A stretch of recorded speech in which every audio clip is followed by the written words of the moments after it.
Hello everyone, welcome to my channel. तो मैं आज बात करने वाली हूँ कि इंडिया में अभी क्या चल रहा है।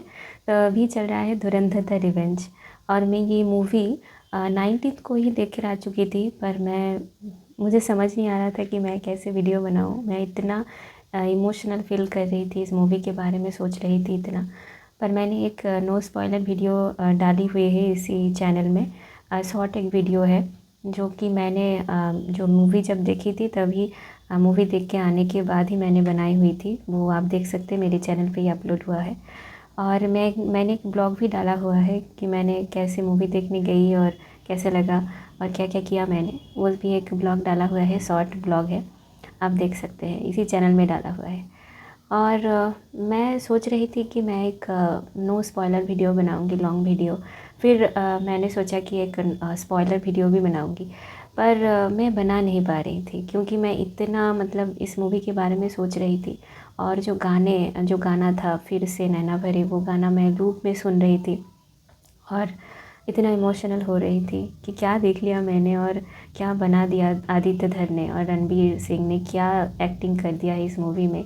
मतलब मैंने कभी ऐसी मूवी देखी है कि नहीं मुझे नहीं पता, और कभी देखूंगी भी या नहीं ये भी नहीं पता। हाँ, अगर आदित्य धर बनाते हैं अगर थर्ड पार्ट, तो हो सकता है कि इससे भी ज़्यादा बड़ा कुछ हो या फिर और कोई प्रोजेक्ट अगर हो।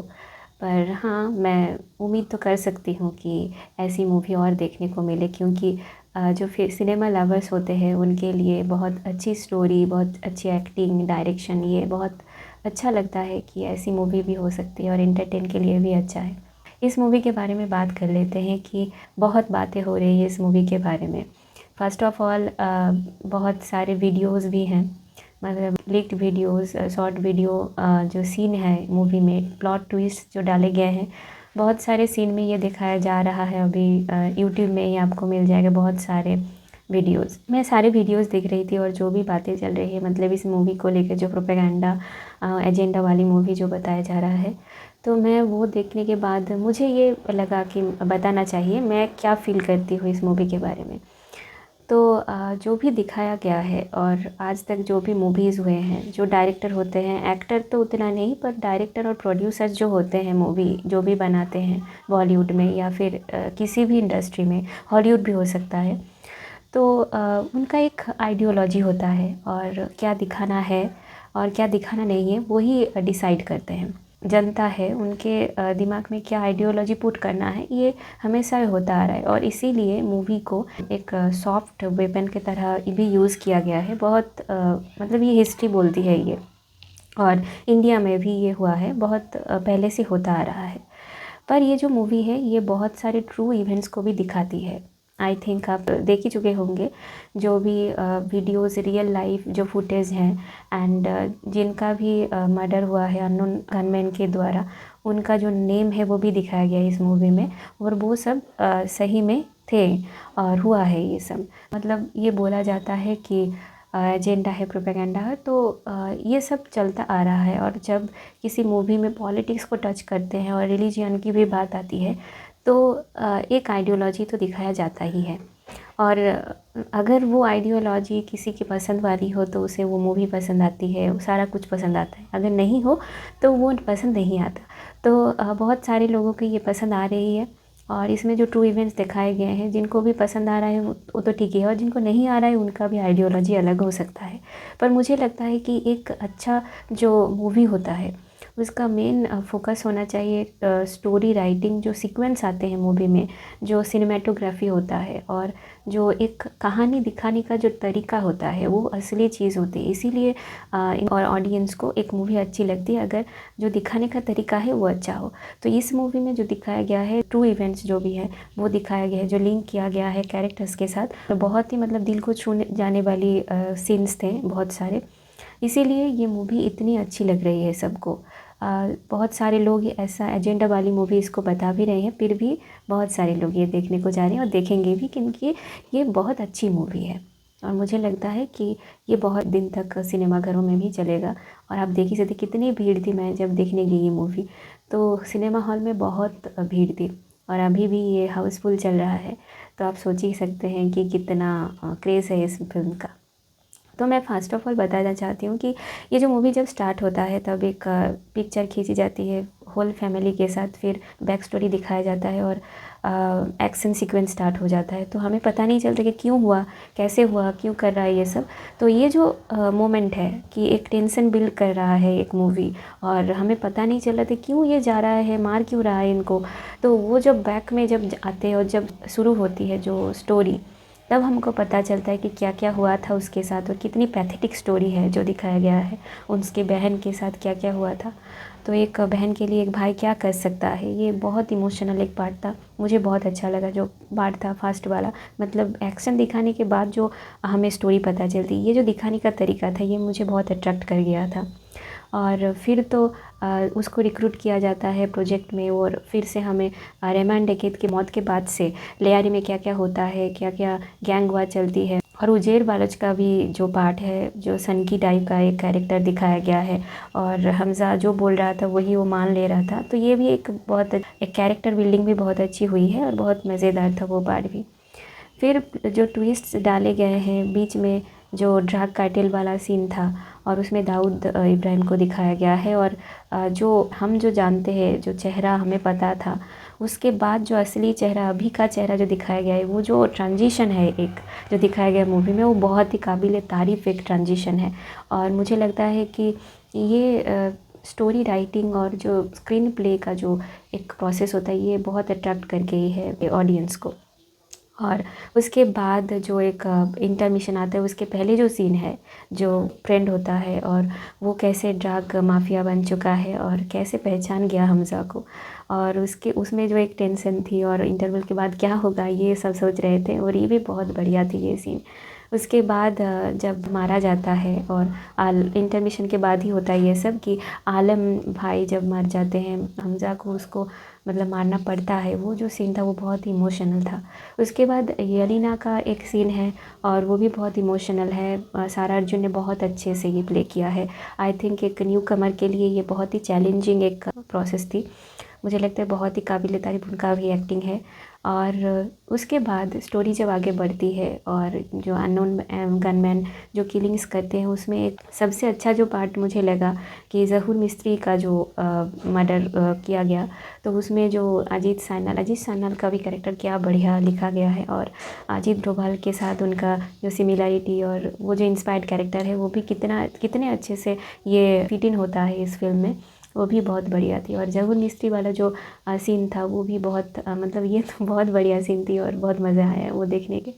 और फिर ये पता चलता है कि बहुत सारे सीन्स जो रियल लाइफ इवेंट्स के साथ कनेक्टेड हैं, और उसमें से एसपी असलम चौधरी का जो असैसिनेशन हुआ था वो भी एक ट्रू इवेंट बेस्ड है, और ऐसे ही हुआ था जो उस फिल्म में दिखाया गया है। तो बहुत सारे ट्रू इवेंट्स के साथ भी सिमिलरिटी है इस मूवी में, इसीलिए इतना अट्रैक्टिव हो गया है। और बाद में जो मोन्टाज के तरीके से सब एक एक जो मारा गया है अननोन गनमैन के द्वारा, वो नाम भी रियल है, और जो टाइम आई थिंक दिया हुआ था तो वो भी रियल लाइफ इवेंट्स थे, तो इसीलिए इतना इंटरेस्टिंग लग रहा था। फिर लास्ट में जब मेजर इकबाल का जब मौत होता है, और जो फाइटिंग सीन से बहुत बढ़िया, इतना अच्छा फाइटिंग सीन आई थिंक मैंने कभी किसी भी मूवी में आई थिंक आज तक नहीं दिखा है, जो इतना रियल लग रहा था जो फाइटिंग सीन था। और मेजर इकबाल का जो कैरेक्टर, उसका कैरेक्टर बिल्डिंग भी बहुत अच्छा था। ये नहीं दिखाया गया कि बहुत फेक इंसान है और मार दिया धड़ाक से, वो नहीं दिखाया गया है, उसका भी कैरेक्टर बिल्ड किया गया है। और उसमें भी बहुत दिक्कत हुई हमज़ा को उसको मारने में, ये बहुत अच्छे दिखाया गया। और लास्ट में जब मारता है उसको, वो सीन माय गॉड, मतलब ब्लास्ट पे ब्लास्ट, ओहो बहुत अच्छा सीन था। और लास्ट में सबसे ज़्यादा अट्रैक्टिव तो जो सीन मुझे लगा, मतलब सारे ऑडियंस को भी ये लगा होगा, कि जमील जमाली का जो रिविलेशन होता है लास्ट में कि वो भी एक एजेंट है और वो पॉलिटिक्स में घुस गया और 45 साल से घुसा हुआ है पॉलिटिक्स में, और हमज़ा भी उसके नीचे ही था और वो उसको सारा टाइम मतलब प्रोटेक्ट कर रहा था। तो ये जब पता चला सबको, ये तो किसी ने भी मतलब सोचा भी नहीं था कि ये हो सकता है, और इतना मतलब फर्स्ट पार्ट में जब जमील जमाली का कैरेक्टर दिखाया गया था तो सबको लगा था कि एक कॉमेडी सीन करता है और बहुत लालची एक इंसान होगा, एक पॉलिटिशियन है। पर जो दिखाया गया है उसके बाद माय गॉड, सबके तो आँख तो खुले के खुले रह गए कि क्या हो रहा है, ये क्या कर दिया। इतना अच्छा सीन किया गया है वो, मुझे बहुत अच्छा लगा वो सीन। और जमील जमाली का भी जो कैरेक्टर है वो भी बहुत ही अट्रैक्टिव हो गया। और ऐसा तो कहा जा रहा है कि असली धुरंधर तो जमील जमाली ही हुए और बाकी सब तो बहुत बढ़िया थी। और फिर लास्ट में जब सीन आता है और जब हमज़ा घर जाता है और जब उसकी बहन और माँ को जब दूर से देखता है तो वो जो सीन है वो मतलब मेरे साथ रह गए। अभी तक मैं वही सीन से निकल नहीं पा रही हूँ। और वो जो गाना बैकग्राउंड में बज रहा था, अरिजीत सिंह वाला गाना, फिर से नैना भरे, तो वो जो सीन था ना, मतलब आई थिंक फाइटिंग सीन्स और जो भी दिखाया गया है, जो भी रिवेंज लिया गया है, वो तो एक साइड है। पर जो रियल जो ऑडियंस का जो एक इमोशनल अटैचमेंट इस फिल्म से जुड़ा हुआ है ना, वो इस लास्ट वाला जो सीन है, आई थिंक वही सबसे ज़्यादा अट्रैक्ट करा है ये मूवी को। मेरे लिए तो वो सीन सबसे ज़्यादा बेस्ट सीन आई थिंक, कि हमज़ा जाता है पर मिल नहीं पाता माँ और बहन से, और क्या हुआ ये हमारे ऊपर छोड़ा गया है कि मिल सकेगा भी या नहीं। और उसके एक सवाल आया, गाने में भी ये लाइन था कि जब सामने थे तो सवाल आया कि मैं जाऊं कि नहीं, उनसे मिलूं कि नहीं। तो ये जो पार्ट है ये हमको इतना अट्रैक्ट करता है इमोशनली। आई थिंक वो पार्ट के लिए ही सब लोग इतना इमोशनल हो गए, इतना अट्रैक्ट हो गए इस मूवी के लिए। और इसीलिए सब लोग बोल रहे हैं कि जाओ देखने के लिए, कि क्या क्या नहीं दिखाया गया है इस मूवी में। फाइटिंग सीन्स इतने मज़ेदार थे, बैकग्राउंड म्यूज़िक के साथ जब देख रहे थे हम तब मज़ा आ रहा था। और कोई भी मौत हो रही थी, बैकग्राउंड में अलग म्यूज़िक बज रहा था, तो मैं समझ नहीं पा रही थी कि मुझे इतना मज़ा क्यों आ रहा है।